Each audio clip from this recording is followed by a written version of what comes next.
Picture the Sea of Marmara, once a sparkling blue gem beside Istanbul, alive with boats and swimmers. For generations, this sea was a place where families gathered, children learned to swim, and fishermen cast their nets at sunrise. Its waters shimmered under the sun, reflecting the vibrant life of the city and the hopes of those who lived along its shores. But in 2021, that beauty vanished almost overnight. The sea transformed into a thick, brownish-gray blanket of slime stretching for miles in every direction. The once inviting water now looked alien and unwelcoming, as if a monster had awakened beneath the surface. Locals called it sea snot, a sticky, stinking mess that trapped boats and ruined fishing nets. Fishermen who depended on the sea for their livelihood found their nets clogged and their boats stuck, unable to move through the thick muck.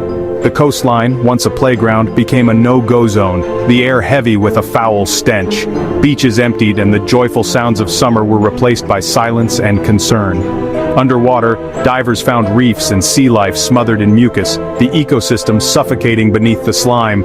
Coral, sponges and fish were all coated in the sticky substance, struggling to survive in the murky gloom. Fish and other creatures struggled to survive, wrapped in a suffocating shroud. Many died, unable to escape the thick layer that blocked out light and oxygen. This wasn't just a gross inconvenience, it was an environmental disaster threatening the entire sea. The balance of life in the Sea of Marmara was tipping dangerously. The sudden invasion shocked Istanbul, turning a source of joy and income into a toxic swamp. Marinas and harbors, once bustling with activity, now sat eerily quiet, their waters choked with slime. The people watched in horror, wondering if their beloved sea would ever recover. Some feared for their health, others for their future. The sea snot was a powerful warning. Our oceans are more fragile than we think. It showed how quickly things can change when nature is pushed too far. It was a wake-up call that demanded answers, fast, before the damage became permanent. Scientists and officials scrambled to understand what had gone wrong.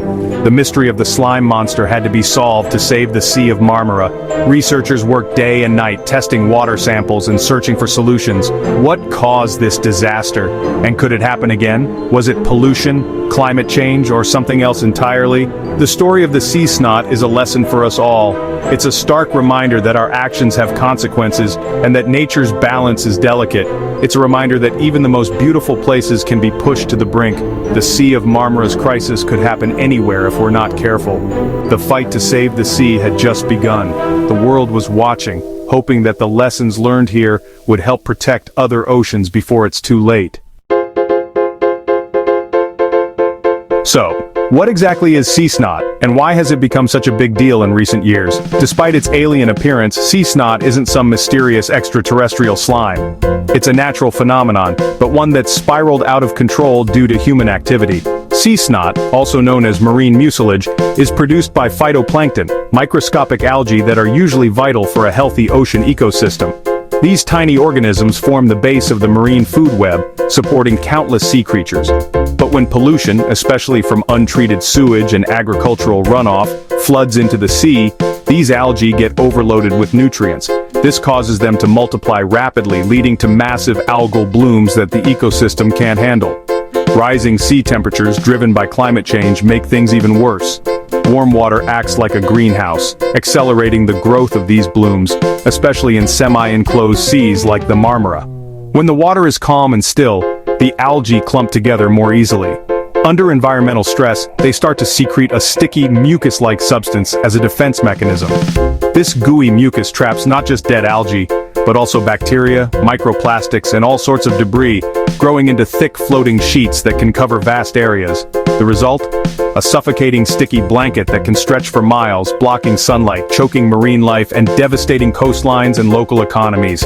It's a perfect storm. Pollution, warming seas, and stagnant water all coming together to create this environmental nightmare. What should be a thriving, balanced ecosystem instead turns into a slimy disaster zone threatening both wildlife and people.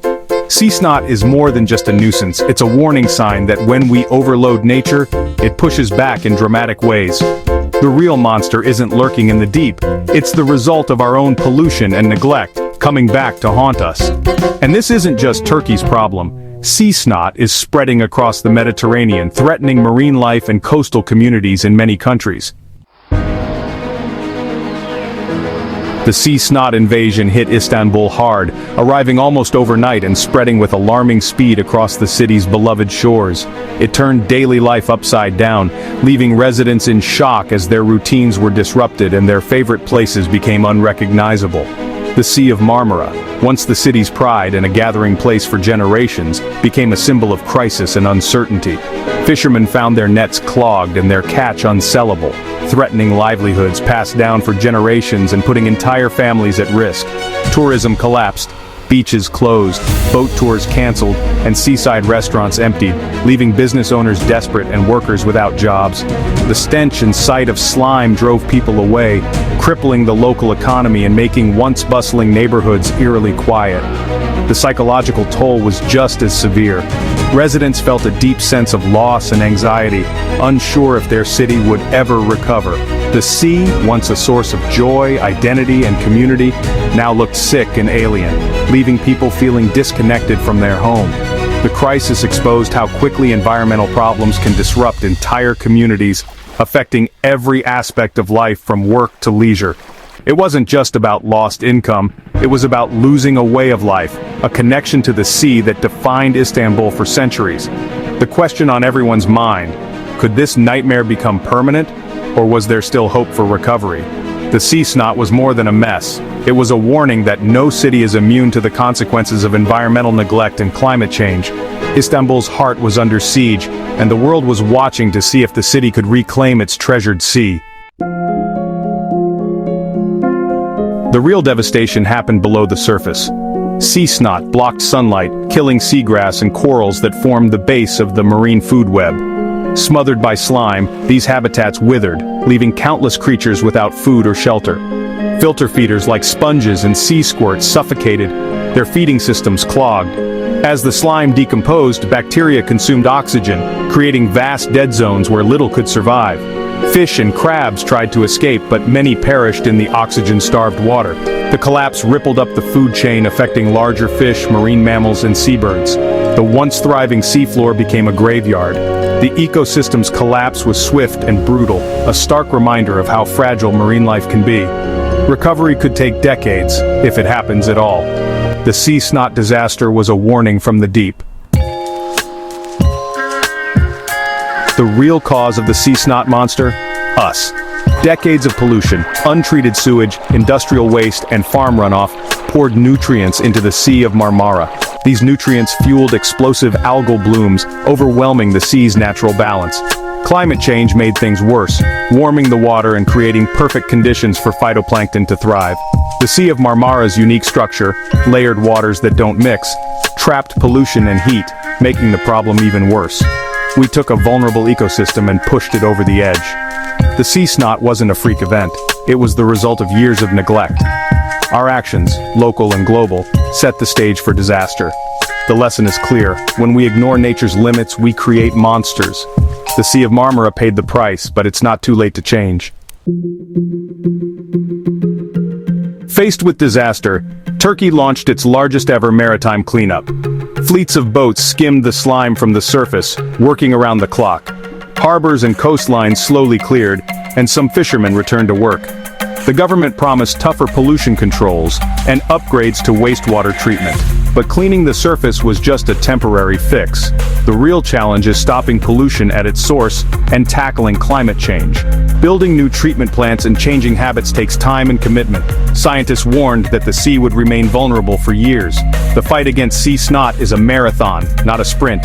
It demands investment, political will, and a shift in how we treat our oceans. The cleanup was just the beginning.